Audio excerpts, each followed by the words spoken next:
Die Themen im heutigen Zocker-Launch-Wochenrückblick sind: Microsoft erweitert Age of Mythology kostenlos um Arena der Götter-Modus. Half-Life 2 könnte nächste Woche ein größeres Update erhalten. Nintendo bestätigt offiziell wichtiges Feature für die Switch 2. Neues Footage zu Industrial Annihilation. Und Pioneers of Pagonia erhält unter anderem Kampfsystem von Die Siedler 3 und 4.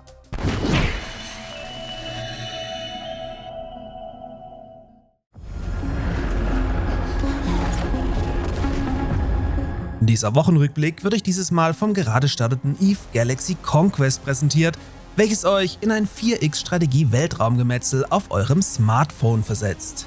Dazu aber gleich noch mehr. Microsoft hat Wort gehalten und den bereits vor Release angekündigten neuen Spielmodus Arena der Götter kostenlos für alle Versionen in Age of Mythology Retold integriert.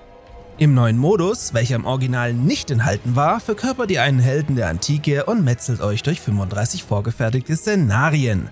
Das Ganze könnt ihr sowohl solo als auch im Koop bestreiten und so im Verlauf der Kampagne auch neue Fähigkeiten für eure Helden freispielen. Damit das Ganze nicht so schnell langweilig wird, sollen sich die Szenarien zudem dynamisch anpassen und euch somit ständig vor neue Herausforderungen stellen.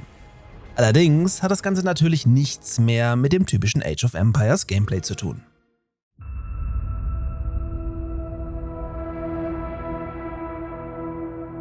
Seit über 20 Jahren fasziniert EVE Online und das große Universum dahinter tausende Spieler weltweit. Denn in den unendlichen Weiten des Weltraums wurden die mitunter größten PvP-Schlachten der Videospielegeschichte ausgetragen. Statt aber nur ein Raumschiff zu befehligen, wechselt ihr im neuen EVE Galaxy Conquest nun die Perspektive und baut und befehligt eine ganze Flotte. Das sessionale 4X-Strategiespiel versetzt euch dafür in einen umkämpften Sternensektor mit einer zunächst einfachen Raumbasis, die ihr im Spiel dann durch unzählige Updates Stück für Stück verbessern könnt und euch gleichzeitig mit eigener Flotte eurer Feinde erwehrt. Damit aber nicht genug, sind von Diplomatie über Täuschung, Kampf und Spionage sowie Verrat alle Elemente an Bord, um euch ein spannendes Abenteuer zu garantieren. EVE Galaxy Conquest bietet also alles, was man sich von einem guten Mobile-Spiel erwarten kann und lässt euch von bescheidenen Anfängen bis hin zu einem Teil eines mächtigen Konsortiums werden.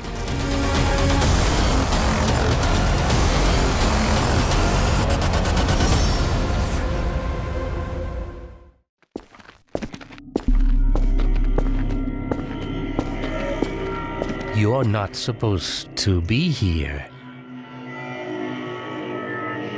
Forget about all this. Bevor Half-Life 2 am 16. November bereits sein 20. Jubiläum feiert, holy shit, und die Spatzen bereits seit einigen Wochen hier die Ankündigung für die Fortsetzung von den Dächern pfeifen, scheint Valve auch an einer Überarbeitung zu Gordon Freemans zweitem Abenteuer zu arbeiten.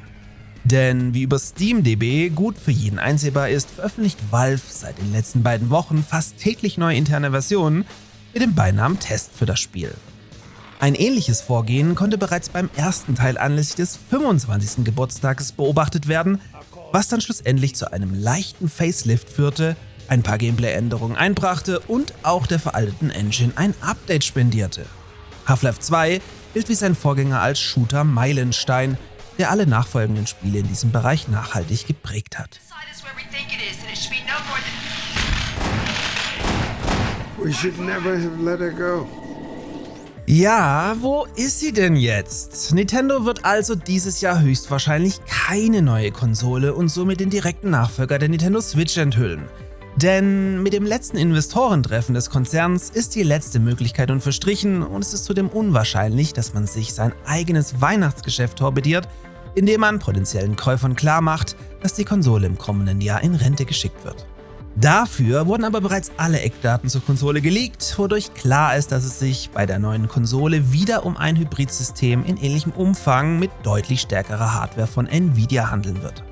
Nintendo hat die Existenz der Konsole bereits im Frühjahr offiziell bestätigt und nun anlässlich der eben schon erwähnten Investorenkonferenz immerhin neue Details verraten.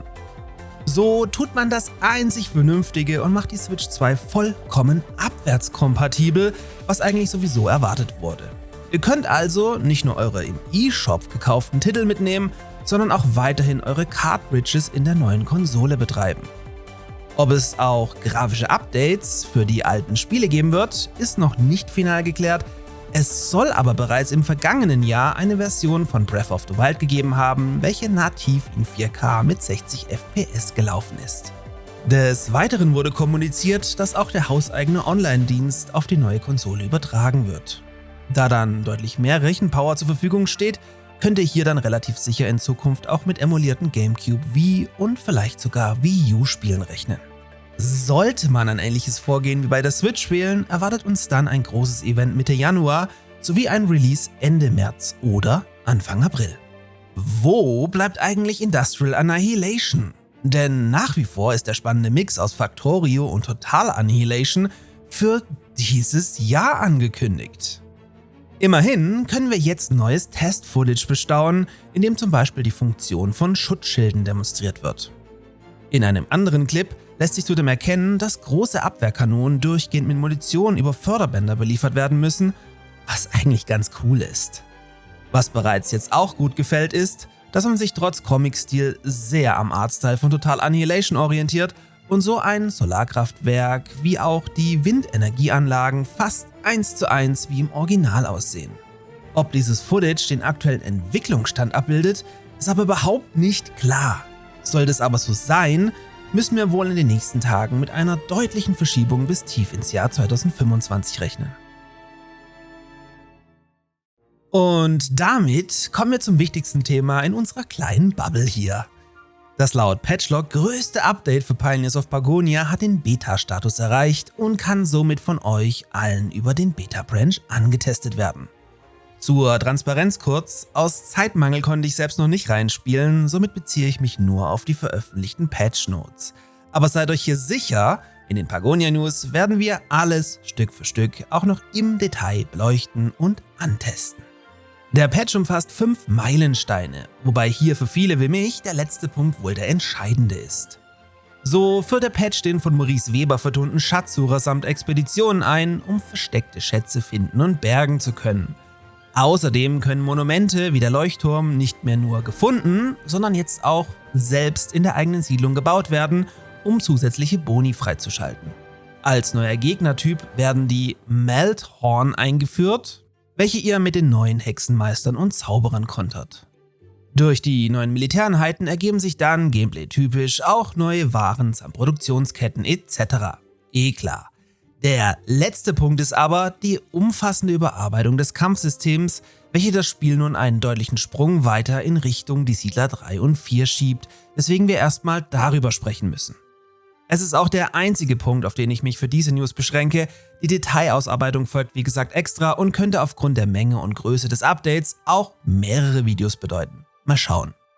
Also, mit dem letzten Quality of Life Update wurde das Kampfsystem bereits general überholt und war ab da im Grunde das gleiche System wie im guten alten Die Siedler 2. Sprich, wir hatten One-on-One-Gefechte, durch welche die Siegereinheit mit Verletzungen, also mit einem Handicap, in das nächste One-on-One-Duell gehen musste, es sei denn, die Einheit hatte die Möglichkeit, sich vorher im eigenen Wachgebäude zu erholen. Ursprünglich, also davor, wurde jeder neu gestartete Kampf komplett neu ausgewürfelt, was die ganze Sache bis zu diesem Punkt völlig random machte und eine höhere Kampfkraft nur die Chancen auf den Sieg steigerte, das Ganze aber eben völliger Zufall blieb. Das tut die Kampfkraft im Grunde jetzt auch noch, nur die Kämpfe laufen grundlegend anders ab. Denn diese oft komisch anmutenden One-on-One-Duelle sind Geschichte, was wiederum bedeutet, dass ihr ab sofort wuselige Massenschlachten erleben könnt, in welcher, wie im guten alten Die Siedler 3 und 4, jeder auf jeden draufhaut. Es macht also ab sofort einen großen Unterschied, ob ihr mit wenigen Einheiten peu à peu angreift oder mit einer großen Masse an Truppen über den Gegner drüber rennt.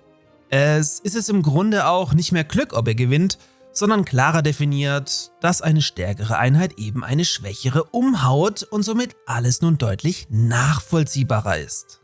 Wie die neuen Zauberer und Hexen genau funktionieren, muss noch getestet werden. Sollten diese aber wie beschrieben auch als Support-Einheiten aus der zweiten Reihe agieren können und somit einen Fernangriff ausführen, kommt ein weiteres wichtiges Element hinzu. Denn damit wäre dann auch der Weg für sinnvolle zukünftige Bogenschützen frei, was wir bis zu Belagerungswaffen weiterspinnen können, wie von Volker Wertig auch mal als zukünftiges mögliches Szenario angesprochen. Achtung, nicht angekündigt, sondern nur ein mögliches Szenario. Dass eine Multiplayer-Komponente gegeneinander hiervon ebenfalls massiv profitieren würde, stelle ich einfach auch mal in den Raum. Aber auch hier nur ein mögliches Szenario.